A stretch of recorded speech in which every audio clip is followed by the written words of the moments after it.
اللہ تعالی نے مچھلی کو کیوں پیدا فرمایا؟ یہ جان کر آپ حیران رہ جائیں گے کہ جنت میں رہنے والوں کو مچھلی کا کون سا حصہ کھلایا جائے گا۔ حضور اکرم صلی اللہ علیہ وسلم نے ارشاد فرمایا کہ اللہ تبارک و تعالی نے ہمارے لیے ان دو چیزوں کو حلال کر دیا، یعنی مچھلی اور ٹڈی۔ بسم اللہ الرحمن الرحیم۔ ناظرین محترم، مچھلی پانی میں پیدا ہونے والا مشہور جانور ہے اور اس کی بہت ساری اقسام ہیں اور ہر قسم کا علیحدہ علیحدہ نام ہے۔ جس طرح حدیث شریف میں آتا ہے کہ حضور اکرم صلی اللہ علیہ وسلم نے ارشاد فرمایا کہ اللہ تبارک و تعالی نے اپنی مخلوق کے 1000 گروہ بنائے ہیں، جن میں سے 600 پانی میں اور 400 خشکی میں وسائل ہیں۔ مچھلی کی ایک قسم اتنی بڑی بھی ہے کہ انسان کی نگاہ اس کی ابتدا اور انتہا کو نہیں دیکھ سکتی، اور اس قدر چھوٹی بھی ہے کہ نگاہ ان کے ادراک سے قاصر ہے۔ اور مچھلیاں پانی میں اس طرح سانس لیتی ہیں جس طرح انسان اور خشکی کے دوسرے جانور ہوا میں سانس لیتے ہیں، اور مچھلیاں زندہ رہنے کے لیے ہوا سے بے پرواہ ہیں، یعنی کہ اس کو ہوا کی ضرورت نہیں ہے، لیکن انسان اور حیوانات کے لیے ہوا ضروری ہے۔ اور مچھلیاں اللہ تبارک و تعالی کی تسبیح پانی کے اندر کرتی ہیں، پانی کے اوپر نہیں کرتی۔ خشکی کی ہوا جس پر پرندوں کی زندگی کا انحصار ہے، اگر 1 گھنٹہ بھی مچھلی پر مسلط کر دی جائے تو یہ جان سے چلی جاتی ہیں۔ ناظرین، ماہرین حیوانات کا کہنا ہے کہ مچھلی کا معدہ اس کے منہ کے قریب ہونے کی وجہ سے سرد مزاج ہوتا ہے، یہی وجہ ہے کہ وہ بہت کھاتی ہے۔ مچھلی کی گردن نہیں ہوتی اور نہ وہ بولتی ہے۔ بعض لوگ کہتے ہیں کہ مچھلی کے پھیپھڑے نہیں ہوتے۔ یہ بھی مشہور ہے کہ گھوڑوں کی تلی اور اونٹ کا پتا اور شتر مرغ کا گروہ نہیں ہوتا۔ بڑی مچھلی چھوٹی مچھلی کو کھا جاتی ہے، اس لیے چھوٹی مچھلی کنارے کے قریب کم پانی میں آ جاتی ہے، کیونکہ بڑی مچھلی کم پانی میں نہیں ٹھہر سکتی۔ اور مچھلی تیز رفتار واقع ہوتی ہے، جس طرح سانپ تیز دوڑتا ہے اسی طرح مچھلیاں بھی تیز تیرتی ہیں۔ اور بعض مچھلیاں نر مادہ کی جفتی سے پیدا ہوتی ہیں اور بعض کیچڑ سے پیدا ہوتی ہیں۔ مچھلیوں کے انڈے میں نہ سفیدی ہوتی ہے اور نہ زردی ہوتی ہے، بلکہ ایک رنگ ہوتا ہے۔ اور مچھلیوں میں ایک قسم وہ بھی ہے جو سانپ کی شکل میں ہوتی ہے۔ ایک مچھلی اور بھی ہے جس کو عربی میں ریدہ گرجنے والی مچھلی کہتی ہیں۔ یہ ایک چھوٹی مچھلی ہوتی ہے، مگر اس کی خاصیت یہ ہے کہ جب یہ جال میں پھنس جاتی ہے تو جال اگر شکاری کے ہاتھ میں ہوتا ہے تو اس کا ہاتھ کانپنے لگتا ہے۔ شکاری چونکہ اس سے واقف ہوتا ہے تو جب کبھی وہ مچھلی جال میں آ جاتی ہے تو اس کی رسی کو کسی درخت سے باندھ دیتے ہیں، جب تک کہ وہ مر نہیں جاتی رسی کو نہیں کھولتے، اس لیے اس کے مرنے کے بعد اس کی یہ خاصیت زائل ہو جاتی ہے۔ ناظرین گرامی، سائنسدان مچھلیوں کی اب تک 21,000 سے زائد اقسام دریافت کر چکے ہیں۔ ایک تحقیق کے مطابق مچھلی محض غذا نہیں بلکہ کئی امراض کا بہترین علاج بھی ہے۔ خاص طور پر روغنی مچھلیاں دوائی اثرات رکھتی ہیں۔ ان کے کھانے سے ایسی کئی امراض سے جن کا جسم کے مدافعتی نظام سے گہرا تعلق ہوتا ہے، ان سے بچاؤ بہت آسان ہو جاتا ہے۔ مچھلی میں جو روغنی تیزاب پائے جاتے ہیں وہ اومیگا 3 کہلاتے ہیں۔ یہ تیزاب جسم میں ایسے ہارمونی اعضاء کی تیاری روک دیتے ہیں جو ہر قسم کے امراض ان میں اضافے اور شدت کا سبب ہوتے ہیں۔ مچھلی کی روغنیات کی اہمیت اور افادیت کا احساس تقریباً 70 برس قبل ہوا تھا۔ اس وقت یہ بات زیر غور آئی تھی کہ مچھلی کے سر انسانوں کے لیے بھی مضر صحت ثابت ہوتا ہے، تو آخر بعض قومیں بے حساب چربی کھا کر امراض سے کیوں محفوظ رہتے ہیں؟ وہ قلب کی کسی بھی تکلیف میں مبتلا نہیں ہوتے، حالانکہ وہ بکثرت مچھلی کی چربی اور اس کا گوشت کھاتے کھاتے ہیں، اس کے باوجود ان کے خون میں کولیسٹرول کی سطح نارمل ہوتی ہے۔ اس کی اصل وجہ یہ ہے کہ سکیم اور روزانہ جو سمندری غذائیں کھاتے ہیں وہ تمام کی تمام اومیگا 3 روغنی تیزابوں پر مشتمل ہوتی ہے۔ ساحلی علاقوں میں رہنے والے افراد امراض قلب کا کم شکار ہوتے ہیں، اس لیے کہ وہ مچھلی زیادہ کھاتے ہیں۔ مچھلی کم مقدار میں بھی قلب کی محافظ ہوتی ہے۔ چند اقسام کی مچھلیاں مختلف رنگ بھی پہچان سکتی ہیں، اور چند نامی مچھلی بھی انسانی چہرے پہچانے کی صلاحیت رکھتی ہے۔ مچھلیوں کے کان انسانوں کے کانوں کی طرح بار نہیں ہوتے،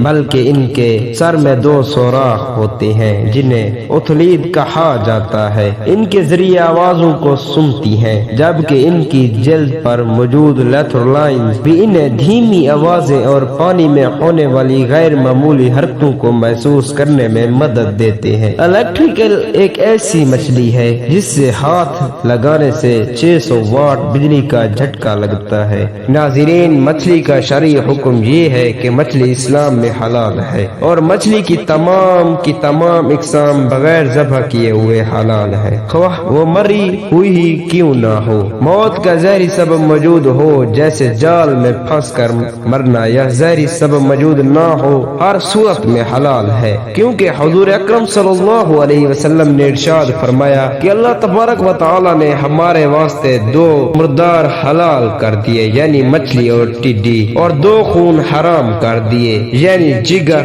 اور تلی۔ ناظرین محترم، مسلم شریف کی ایک روایت ہے، حضور نبی کریم صلی اللہ علیہ وسلم سے یہودی نے سوال کیا کہ جنتیوں کو جنت میں سب سے پہلے کیا کھانے کو ملے گا؟ حضور اکرم صلی اللہ علیہ وسلم نے ارشاد فرمایا، مچھلی کے کلیجے کا ٹکڑا۔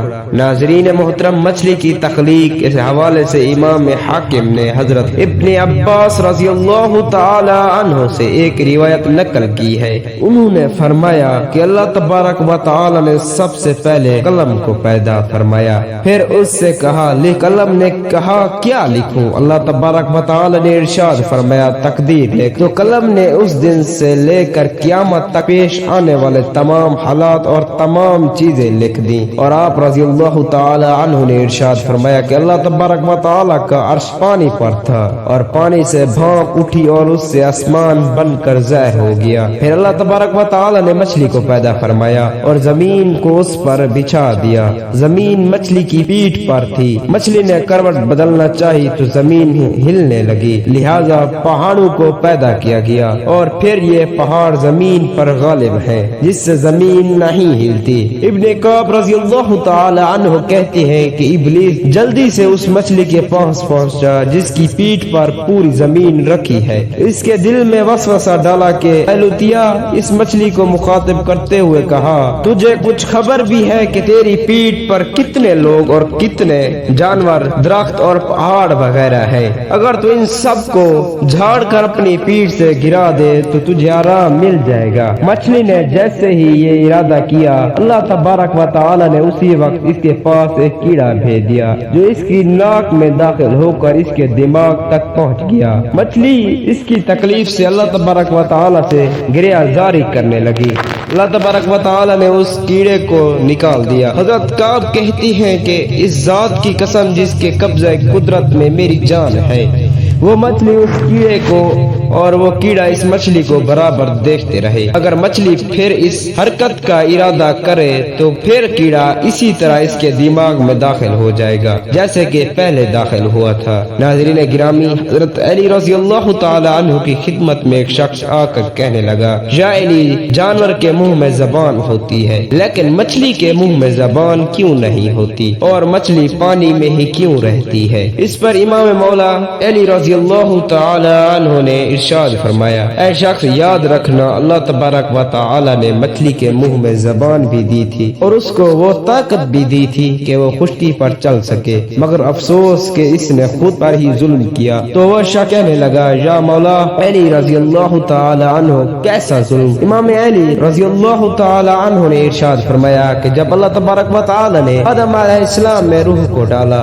اور یہ حکم دیا کہ ہر فرشتہ اس کو سجدہ کرے، کرے، اور شیطان انکار کر کر اللہ تبارک و تعالی کی نافرمانی کر کے یہ کہنے لگا یہ تو مٹی کا بنا ہوا ہے، لہٰذا میں اس سے افضل ہوں، میں اس کو سجدہ نہیں کروں گا۔ تو یوں شیطان کو اللہ تبارک و تعالی نے اپنے دربار سے نکال دیا، وہ بدصورت بن کر زمین پر جیسے گرا، انسان سے حسد اور نفرت کے ساتھ چیخنے لگا اور ہر کسی کو بتانے لگا کہ انسان اس زمین پر ظلم کرے گا۔ اس وقت مچھلیاں زمین پر بھی چلا کرتی تھی اور پانی میں بھی رہا کرتی تھی، اس کے منہ میں بھی زبان ہوا کرتی تھی۔ شیطان نے سب سے پہلے مچھلیوں کو بھٹکایا اور یہ کہا کہ انسان جب زمین پر آئے گا وہ تمہیں زندہ اپنے خنجر سے کاٹے گا۔ اپنا پیٹ بھرنے کے لیے مچھلی نے جب یہ سنا تو وہ سمندر میں ہر ایک مخلوق کو انسان کے خلاف کرنے لگی۔ یوں اللہ تبارک و تعالی نے مچھلی کے منہ سے زبان کو غائب کر کے اس کو زندہ و بال پیدا کر دیا اور یہ حکم نافذ کیا کہ کوئی بھی انسان تمہیں زندہ نہیں کاٹے گا،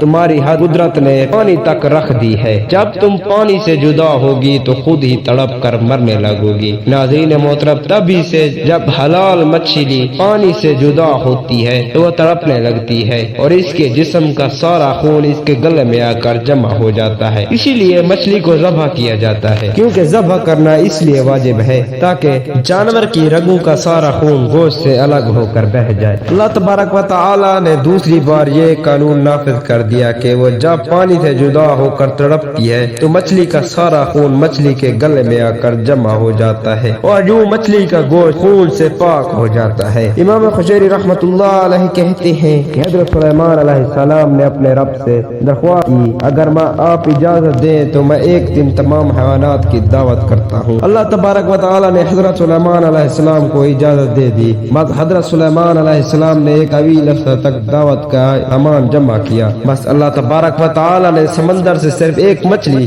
دعوت کھانے کے لیے بھیجی، بس اس مچھلی نے وہ تمام سامان جو حضرت سلیمان علیہ السلام نے جمع کیا تھا صرف ایک ہی دفعہ میں کھا لیا۔ جب اس کا پیٹ نہ بھرا تو اس مچھلی نے حضرت سلیمان علیہ السلام سے اور کھانا طلب کیا، بس حضرت سلیمان علیہ السلام نے مچھلی سے پوچھا کیا تو ہر روز اتنا ہی کھانا کھاتی ہے؟ بس مچھلی نے کہا کہ میری روزانہ کی خوراک اس سے 3 گنا زیادہ ہے، لیکن اللہ تبارک و تعالی مجھے اس کے علاوہ اور کھانے کو نہیں دیں گے، آپ کو دعوت نہیں کرنی چاہیے تھی، اب میں آپ کی ضیافت یعنی آپ کی دعوت کرنے کی وجہ سے پورا دن بھوکی رہوں گی۔ اس شکایت میں اللہ تبارک و تعالی کی قدرت کی کمالات اور اس کی بادشاہ کی عظمت اور اس کے خزانوں کی وسعت کی جانب اشارہ ملتا ہے کہ حضرت سلیمان علیہ السلام جیسا ذلیل القدر بادشاہ اور پیغمبر اپنے وسیع بادشاہت اور عظیم سلطنت کے باوجود اللہ تبارک و تعالی کی مخلوقات میں سے صرف ایک مچھلی کا پیٹ نہیں بھر سکے۔ بس پاک ہے وہ ذات جو اپنی بے شمار مخلوقات کے رزق کی حفاظت فرماتی ہے۔ اللہ تبارک و تعالی سے دعا ہے کہ اللہ تبارک و تعالی ہمیں اپنی تمام نعمتوں کی قدر کرنے کی توفیق عطا فرمائے اور ہمیں ایمان کی دولت سے مالا مال کرے، آمین ثم آمین۔ ناظرین، کومنٹ باکس میں اللہ تبارک و تعالی کے 99 ناموں میں سے ایک نام ضرور ٹائپ کریں۔